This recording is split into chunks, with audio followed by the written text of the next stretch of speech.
잠깐 기도드리겠습니다.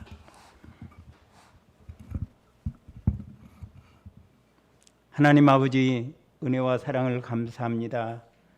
하나님께서 귀한 성을 주시고 또 이렇게 귀한 제단에 하나님의 귀한 은혜로 성회를 베풀어 저희들로 하여금 감사 예배를 드릴 수 있도록 인도해 주시니 감사합니다. 오늘 귀한 감사 예배를 하나님께서 받으시고 축복하여 주옵소서. 가장 부족하고 연약한 종이지만은 귀한 강단에 서서 말씀을 전합니다. 하나님 은혜의 말씀 되게 하여 주시고 성도들에게 귀한 말씀의 시간이 되어서 저희들의 평생 하나님 나라에 갈 수 있는 데에 조금이나마 도움이 될 수 있도록 축복해 주옵소서. 예수님의 이름으로 기도하옵나이다. 아멘. 할렐루야. 귀한 제단 이렇게 우리 목사님을 통해서 또 귀한 여러분들을 앞에 서서 말씀을 전할 수 있도록 허락하여 주시는 우리 목사님과 여러분들에게 진심으로 감사를 드립니다. 오늘 우리는 감사할 수 있는 사람들입니다. 다 같이 한번 따라서겠습니다. 나는 감사할 수 있는 사람이다. 감사할 수 있는 사람들입니다. 감사하며 사는 사람은 얼마나 아름답고 고귀한지 모릅니다. 감사하는 사람들이 가는 곳에는 그 사람뿐만 아니라 주위에 있는 모든 사람들까지도 힘과 기쁨과 행복을 줄 수 있는 그런 일들을 하고 있는 줄 믿습니다. 오늘 방금 읽어드리는 봉독의 말씀을 통해서 우리가 생각해 보면은 예수님께서 예루살렘으로 가실 때에 사마리아와 갈릴리 사이로 지나가시다가 한 마을에 들어가시니 나병 환자 10명이 예수님을 만나서 멀리서 소리를 높여 예수 선생님이여 우리를 불쌍히 여기소서 하면서 예수님께 가까이 오는 것입니다. 이때에 예수님은 그 10 문둥병자를 보시고 가서 제자들에게 너희 몸을 보이라 하셨더니 그들이 다 깨끗함을 받은지라. 그 중에 한 사람이 자기가 나은 것을 알고 큰 소리로 하나님께 영광을 돌리며 돌아와 예수님 발 앞에 엎드려 감사하니 그는 사마리아 사람이라. 예수님께서 그를 보시고 10사람이 다 깨끗함을 받지 아니하였느냐 그 9은 어디 있느냐 하는 것입니다. 오늘 이 말씀 가운데서 가장 한 주제가 있다면 그 주제는 감사를 분명코 예수님이 가르쳐 주셨다고 하는 거예요. 감사를. 그러면 감사가 뭘까요? 내가 감사할 수 있다고 하는 것은 내가 받은 바가 있기 때문에 그것을 말로 내가 실제적으로 표현할 수 있다고 하는 것이 감사합니다. 표현할 수 있다고 하는 거예요. 우리가 감사를 알고 감사를 하게 되면 감사는 자도 기쁘지만은 감사할 수 있는 마음이 생겨진다고 하는 거예요. 감사할 수 있는 마음이 생겨진다고 하는 거죠. 천대받고 멸시받는 불치병. 우리가 성경에 많이 듣던 말인데 그거가 뭐예요? 문둥병이라고 해요. 생각만 해도 좀 끔찍하고 무섭지요. 문둥병이라고 하는 거예요. 사람이 건강하게 산다는 것은 참으로 큰 축복입니다. 할렐루야. 큰 축복입니다. 그래서 우리가 가지는 것이 없다고 하여도 지금 내 몸이 건강을 인하여 감사할 수 있다고 하는 것은 너무너무 큰 축복이 아닌가 그렇게 생각이 됩니다. 많은 것을 가졌다 해도 지난번에 언젠가는 그 방송에 나왔던 것이 저는 기억이 나군요. 그 삼성 회장 그분이 누구예요? 이건희 회장. 죽은 줄만 알고 한 달인가 몇 달인가 병원에서 그 피 순환해 갖고 있으면서 죽은 척 하고 거기서 살아 있었잖아요. 그렇게 사는 것보다는 내가 활동하고 움직이고 말하고 먹고 생활할 수 있다고 하는 것이 얼마나 큰 축복입니까?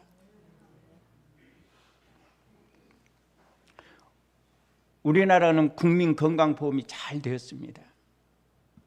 보험금을 내는 자들에 한해서는 국민 누구나 혜택을 받거든요. 거기에서 영세민들도 있습니다마는 국가에서 저는 책임을 져주는 사람들입니다. 그런데 전에는 그런 혜택이 없었습니다. 그도 넉넉한 사람들이 말인데 아파서 죽기를 기다리는 사람들이 많았고 병원에 간다고 하는 것은 좀 어려운 일이었습니다.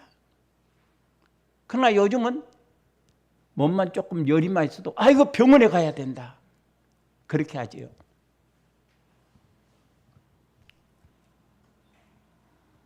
더구나 문둥병은 천병이라고 그때 옛날에 그렇게 어른들이 말씀을 했거든요.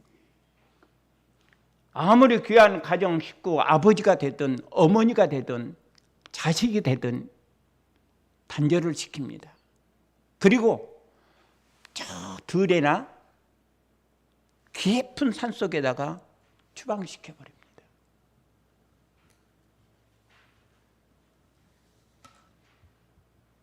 당시 유대 지방에는 더욱 문둥병자를 통해서 얼마나 엄하게 다스렸는지 모릅니다. 문둥병자를 누가 보면은 돌로 쳐 죽여라! 이것이 법이었습니다. 문둥병자는 이중적으로 큰 고초를 겪는 마음을 갖고 산다는 것이죠.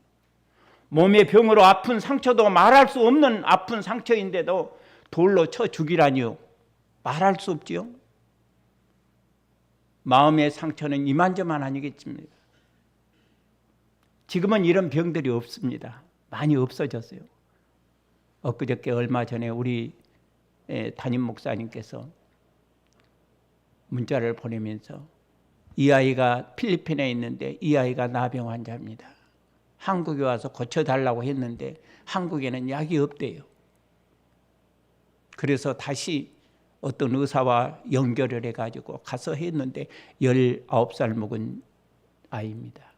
그런데 손을 보여주면서 많이 나았다고 그렇게 이야기를 하더만요.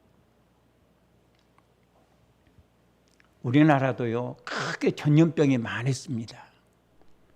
우리나라는 크게 전염병이 많았는데 그 전염병 가운데서 얼마나 두렵게 살았는지 모릅니다. 그 전염병 중에 하나가 뭐냐면 폐결핵이었어요. 폐결핵. 유격으로 나라가 가난하니 전염병들이 그렇게 많은 가운데 있기 때문에 그 안에서 가장 무서웠던 병이 뭐냐면 폐병이었습니다. 당시 이 병이 전염되면서 외딴 들판에 갔다가 거기에서 살아야 되고 깊은 산속에 들어가서 살아야 되는 그런 형편입니다. 모든 가족과 단절시킵니다. 우리나라는 급속도로 경제가 부유해졌지 않아요? 경제가 부유해지면서 잘 먹고 잘 사니까 그 병이 나은 거예요. 여하튼 이 병은 잘 먹고 치료하게 되면 금방 나은 병이에요.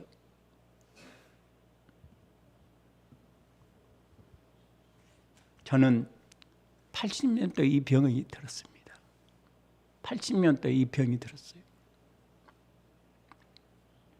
저는 우리 임 목사님 교회에서 첫 목회를 했습니다. 인천에 가 있다가 도초 고란으로 내려가서 우리 임 목사님 계시는 그 고향에서 첫 목회를 시작했습니다. 그래서 우리 임 목사님과 인연이 되었습니다. 저는 우리 임 목사님을 내 마음속에 잊을 수 없는 분이다 이렇게 저는 생각을 항상 하고 있습니다. 또 오늘 여기 태어났다고 해서 하는 것이 아니라 저희 집사람과 항상 그런 이야기를 해요. 도초하면은 떠오르는 것이 다른 거 안 떠오릅니다. 우리 임 목사님. 그런데 이 양반이 내가 가서 얼마 안 있는데 서울로 간다는 거예요. 나도 낯선 곳인데 아니 낯선 곳에 어떻게 막 이제 좀 얼굴 알려고 정들려고 하니까 아니 서울로 간다는 거예요. 그 마음이 얼마나 오죽했겠습니까? 그러나 어떻게 붙잡을 수는 없잖아요. 그래서 서울로 가게처럼 왔는데 서울 가서 얼마 안 있다가 내려오는 거예요. 모르겠어요. 한 달이나 지났든 한 달 못 지났든가는. 내려왔어요. 그러면서 저를 찾아왔어요. 전사님, 아니 어쩐 일로 이렇게 왔냐고. 그러니까는 전사님이 너무 보고 싶어서 왔다는 거예요. 그런데 그때 성경책 하나를 사갖고 왔어요. 한 부를.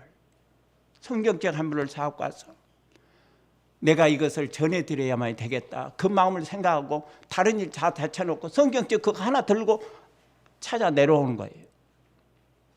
저는 목회 첫 번이기 때문에 선물한 것은 받아본 일은 없습니다.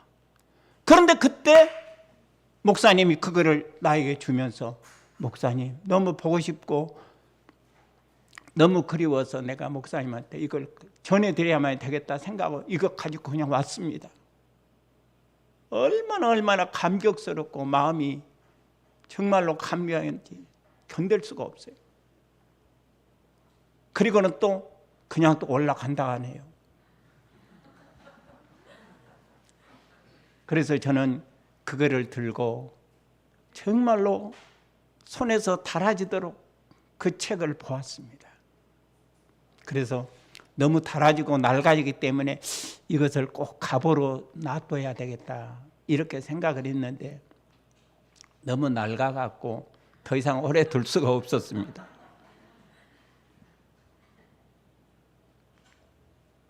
그리고는 얼마 후에 저는 1981년도에 그 교회 목사님 교회 고향교회를 떠났습니다.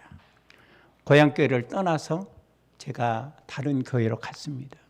거기 가니까는 너무너무 교회가 어렵고 너무너무 연약한 가운데 있어요. 개척하다시피 하고 밤에는 신방 다니고 낮에는 때로는 학교 가야 되고 때로는 목회해야 되고 그러다 보니까는 몸이 지쳐가지고 너무 견딜 수가 없는 거예요. 견딜 수가 없기 때문에 더 이상 목회할 힘이 없는 거예요. 그래 나중에 감기로만 여길 줄 알았는데 감기가 아니었던가 해요. 그래서 감기를 하게 되면은 나을 때가 됐는데 낫지도 않고 그래서 웬일인지 그리고 힘이 없고 지쳐 있습니다. 그런데다가 기침을 하게 되면은 아니 목에서 피가 넘어오고 그러대요.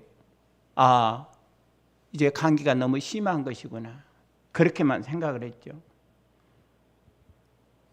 설교를 강단에서 이렇게 하다가도 기침을 하면서 심하게 하면은 또 피가 넘어오는 거예요. 제 동생이 인천에서 목회를 하고 있습니다. 그 동생이 마치 목포에 왔다가 바빠서 지금 전화만 하고 갈게요. 그런데 아니다. 나 좀 들렸다 가거라. 내가 멋이 아프다. 그랬더니 급하게 또 다시 들어왔어요. 지도로. 와가지고 나를 보더니 형님 왜 이러고 있어? 그러면서 갑시다. 그러면 나를 데리고 인천으로 가는 거예요. 그래서 인천으로 따라가는 겁니다. 멀리서 소리를 높여 부르짖는 문둥병자들. 인간의 부르짖음이라는 절박한 상황에서 부르게 됩니다. 열 문둥자들이 멀리서 예수를 보고 소리를 높여 부르짖었다고 했습니다. 13절에 소리를 높여 이르되 예수 선생님이여 우리를 불쌍히 여기소서 하거늘 그들이 부르짖어 참으로 절박한 부르짖음이었다고 합니다. 우리를 불쌍히 여기소서. 우리의 기도는요 어떤 기도입니까? 간절한 기도. 사방에 위기 싸움을 당해도 쌓이지 아니하고 꺾으림을 당해도 무너뜨리지 아니하는 그 결단적인 마음을 가지고 하나님 앞에 간절하게 창자가 끊어지는 마음으로 기도하는 그 기도. 우리를 불쌍히 여기소서. 이런 간절한 부르짖음의 그 절박한 기도의 상황입니다. 이들은 한결같이 목소리를 내는 겁니다. 우리를 살려주십시오. 저는 인천 동생과 함께 올라가서 그 다음 날 부평 암병원이라고 하는 병원이 있는데 종합병원 거기에 가서 진료를 받는데 동생은 급한 신방이 있다고 해서 동생은 내가 진료를 받고 올 테니 신방을 하고 올 테니까 형님은 여기서 누구하고 같이 아는 지인에게 나를 맡기고 그 양반 갔습니다. 오전 진료를 받고 진료의 결과를 들으니까 뭐라고 하니 그 사람이 의사가 하는 말이 폐가 심합니다. 중반이 넘어서 이제 4기로 접어들었습니다. 얼마나 힘이 빠져버렸는지 모르겠습니다. 그래서 동생이 나중에 와서 신방을 마치고 와서 결과를 물어보니 그렇게 된다니까 형님 다시 한번 해봅시다. 그건 아닌 것 같아요. 형님이 그럴 수가 없습니다. 다시 검사를 했습니다. 다시 검사를 하니까 오전 결과가 똑같습니다. 그럼 어떻게 하면 되겠습니까? 지역적인 결핵센터에 가서 진료를 받으시고 장기 요양을 해야 됩니다. 아니 이렇게 큰 병원에서 나올 수 없다고 하면 그 말이 안 되잖아요. 우리 동생이 막 재촉하면서 고쳐줘야 됩니다. 안 됩니다. 이거는 하루쯤 되는 것이 아니라 장기간 요양이 필요합니다.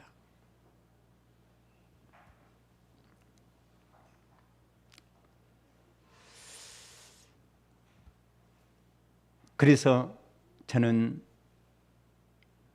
동생의 손을 붙잡고 그 병원을 빠져나오는데 병원 앞에 서니까 병원이 얼마나 큰지 우뚝 서갖고 있는지 얼마나 큰지 모릅니다.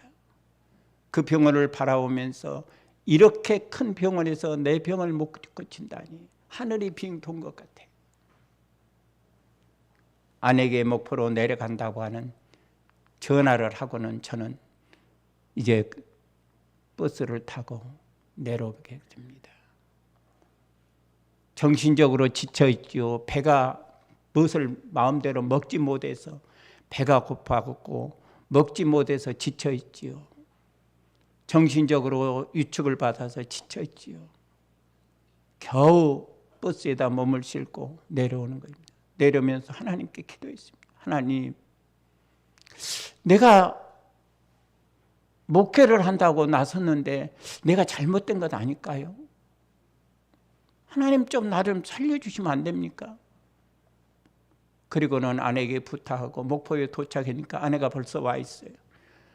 그날 밤 아내와 둘이 조카들이 자취하는 방에 들어가서 밤새내 둘이 붙잡고 하나님 앞에 기도합니다. 하나님 어떻게 하면 될까요? 살려주십시오. 그리고는 그 다음날 코론방병원이라고 하는 목포 코론방병원 있잖아요. 그런데 그때 당시 그런데 지금은 없어졌습니다.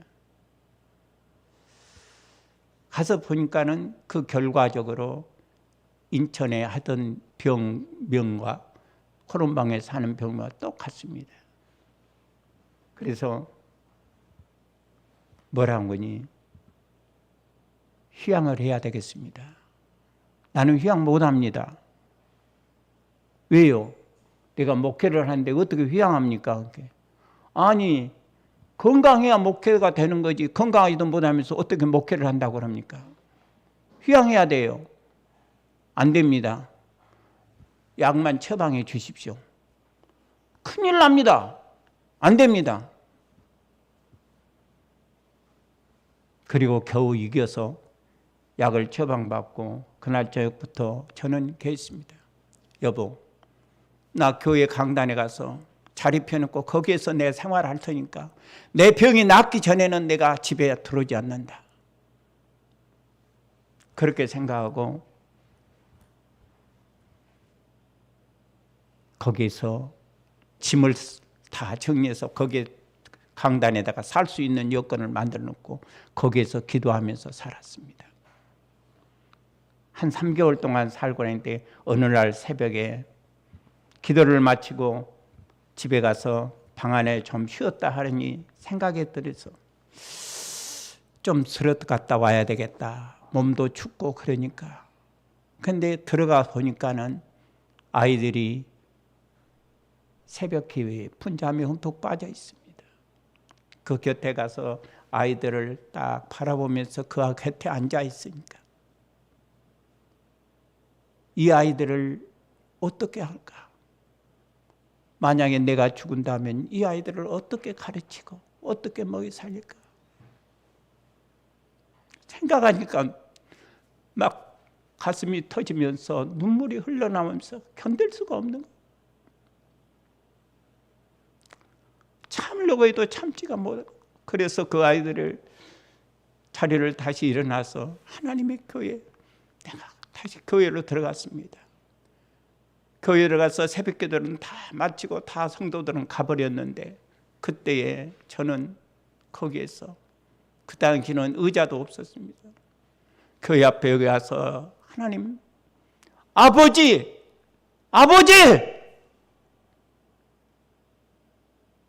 내 있는 힘을 다하여 부르짖으면서 하나님께 호소하면서 기도했습니다. 기껏 먹게 하게 시켜놓고는 이제 시작도 안 했는데 왜 나를 이렇게 만들었습니까? 소리를 높여서 하나님께 부르짖으며 뒹굴면서 하나님 앞에, 하나님 살려만 주십시오. 하나님이 나를 살려준다면 나는 하나님의 일을 위해서 내가 평생 몸을 바치겠습니다. 얼마나 몸부림치면서 기도를 했습니다. 얼마나 하나님 앞에 몸부림치면서, 교회가 아무도 없기 때문에 이리 굶으며 저리 굶으며 다니면서 기도했는데 나중에는 몸에서 열이 나기 시작하더니, 그때는 그렇게 열이 나더니 나중에는 땀이 나기 시작했어요. 땀이 나기 시작하더니 나중에는 뭐가 있어요? 아니, 덩어리가 갑자기 뜨거우기 시작한 뒤 어떻게 보면 덩어리다 누가 불을 연거놓은 것처럼 뜨거워서 견딜 수가 있어야지. 얼마나 눈물로 기도하고 아마 오전 해가 중전에 떠진 게 10시는 거의 다 10시는 9시도 넘고 10시는 됐는가 모르겠어요. 그 정도 내가 생각할 때 그 정도 된 것 같아요. 이제는 하나님이 나를 살리신 것 같다. 확신이 오고 힘이 왔어요. 그래서 일어나서 하나님 감사합니다. 집으로 와서 여보 나 물 좀 데워주시오. 그리고 물 좀 데워서 좀 씻고 이제 먹던 약을 다 모아가지고 화장실에다 넣어버렸어요. 화장실에다 넣어버리고는, 그리고 나중에 이제 짐을 다 챙겨서 이사를 온 거예요. 할렐루야.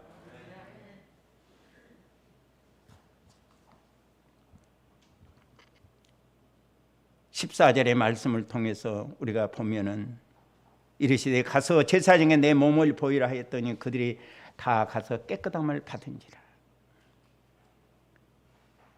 주님 앞에 간청의 기도.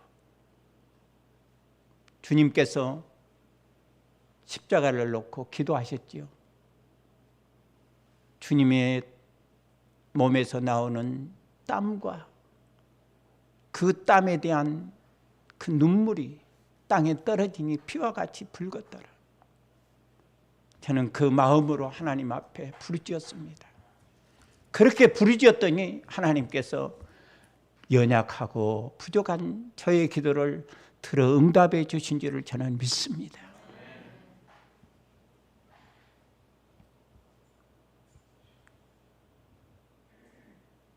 예수님은 가서 제사장에 내 몸을 보이라고 했습니다.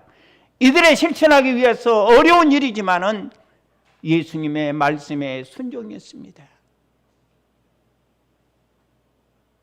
순종하는 것은 어려운 일입니다. 해야 되겠지. 실천이 어렵습니다. 하나님의 모든 일은 순종으로부터 이루어지게 된다고 하는 것을 믿으시기 바랍니다. 제사장을 찾아가는 것은 순종입니다. 그들에게 몸을 보이라고 하는 것은 바로 회개의 모습입니다. 이처럼 추하고 더러웠던 자신들의 모습을 예수님으로 하여금 깨끗하게 고침받게 된 것을 그들은 깨닫게 된 것입니다. 그러나 이들은 몸의 아픈 상처뿐만 아니라 마음까지도 가족, 친지들까지 외면당하고 천대받았던 그 상처들을 생각해 보면 얼마나 아픈 마음이었겠는가 우리가 생각해 봅니다. 여러분, 어느 때 보면 우리들이 예수님 때문에 어떤 때 보면 가족과 친지들에게도 외면당할 때도 있거든요. 가장 친한 사람들에게도 외면당할 때가 있거든요. 그때 상처를 싸매 줄 수 있는 분은 주님이신 줄을 믿습니다. 감사의 열매입니다. 감사는 반드시 열매가 있습니다. 우리 신앙 가운데 반드시 회개 열매가 있습니다.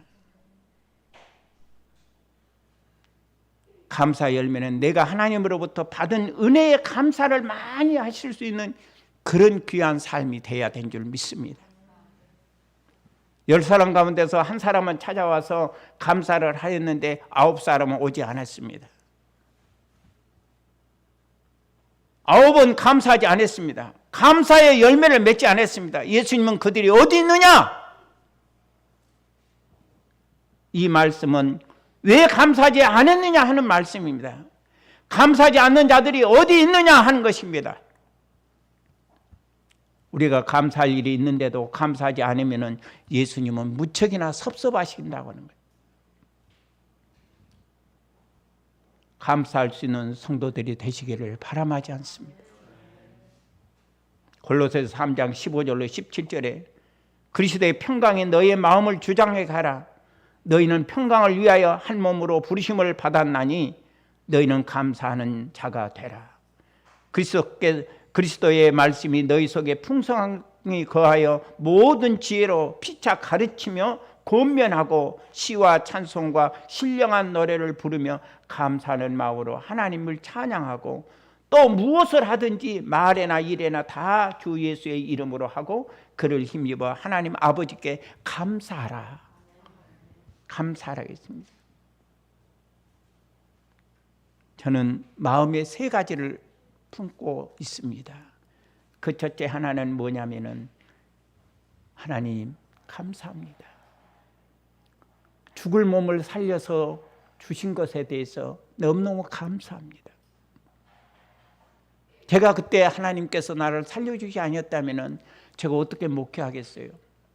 하나님께서 저에게 건강 살려주지 않았다면 제가 어떻게 참 지금까지 있겠습니까?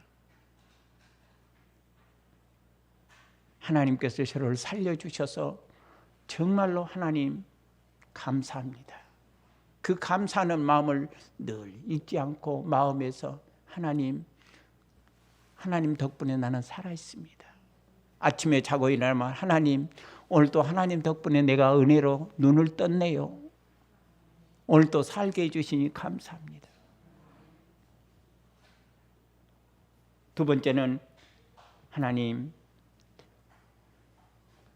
내가 지금까지 사는 동안에 나에게 특별한 병이 없이 건강에 지켜주심을 감사합니다. 아직까지도 내가 특별한 병은 없습니다. 특별히 몸이 아파서 병원에서 그냥 약을 갖다가 한 방 먹는 것도 아닙니다. 아직은 그래도 건강한 것 같아요. 셋째는 내가 하나님의 은혜를 잊고 사는 사람이 되었다고 하는 거죠. 다른 것은 고사하고 내가 하나님의 은혜를 잊고 산다고 하는 것에 대해서는 얼마나 감사한지 모릅니다. 여러분, 우리는요 지금 하나님의 은혜를 잊고 사는 사람들입니다. 하나님의 은혜를 잊고 살기 때문에 어떤 때 보면 그 은혜에 내가 살고 있다고 하는 것을 생각하면 어떤 때 보면 정말로 감사하지 않을 수가 없습니다. 내 마음, 내가 질병에 걸리지 않게 해주신 것에 감사하고 있습니다. 우리는 코로나로 인한 질병 속에서 정말로 힘들게 싸워 살아가고 있습니다. 여러분, 늘 건강을 위해서 많이 기도하시기 바랍니다. 우리 임 목사님 만나니까 무려 40년이 넘는 것 같은데 내 마음에 감사한 사람으로 남게 해주셨다고 하는 것에 대해서 너무너무 감사해요. 우리 임 목사님, 내가 잊을 수 없다고 그랬죠. 왜냐하면 도초하면은 내가 도초를 2번 갔는데도 그 모든 것 다 잊어졌지만은 아직도 우리 임 목사님은 도초하면은 임 목사님이 생각이 나는 거예요. 그래서 그때 처음 만났을 때 그 만난 그 감사의 사람이 오늘까지도 내 마음에 자리를 잡고 있다고 하는 것에 대해서 너무너무 감사다, 그렇게 생각이 됩니다. 40년이 넘었지만은 나를 잊지 않고 나도 목사님을 잊지 않고 감사의 사람으로 서로 만나고 서로 말을 교환할 수 있도록 한다는 것이 너무너무 감사하다, 그렇게 생각합니다. 지금까지 마음으로 주고 받을 수 있다고 하는 그 마음, 감사하는 일이 아닐 수가 없습니다. 사랑하는 귀한 성도 여러분, 하나님께 감사하고 또 감사하는 사람을 만나고 감사해서 그 은혜를 감사하는 사람으로 여러분들이 꼭 살아갈 수 있기를 주의 이름으로 부탁을 드립니다. 기도하겠습니다. 하나님, 은혜를 감사합니다. 하나님께서 저희들을 이처럼 사랑해 주시고 인도해 주심을 감사합니다. 하나님, 오늘 우리 귀한 목양교회에 하나님께서 이렇게 어려운 가운데서 연단하셔서 오늘까지 우뚝 서게 하여 주신 하나님, 감사를 드립니다. 우리 임 목사님을 비롯해서 우리 모든 권사님들, 집사님들, 한결같이 우리 모든 성도님들이 늘 하나가 되어서 서로 하나님의 뜻을 위해서 살아가면서 감사하는 마음으로 이 귀한 사랑의 귀한 탑이, 감사의 탑이 더 우뚝 서는 놀라운 역사가 이루어질 수 있도록 도와주옵소서. 예수님의 이름으로 축복하며 기도하옵나이다. 아멘.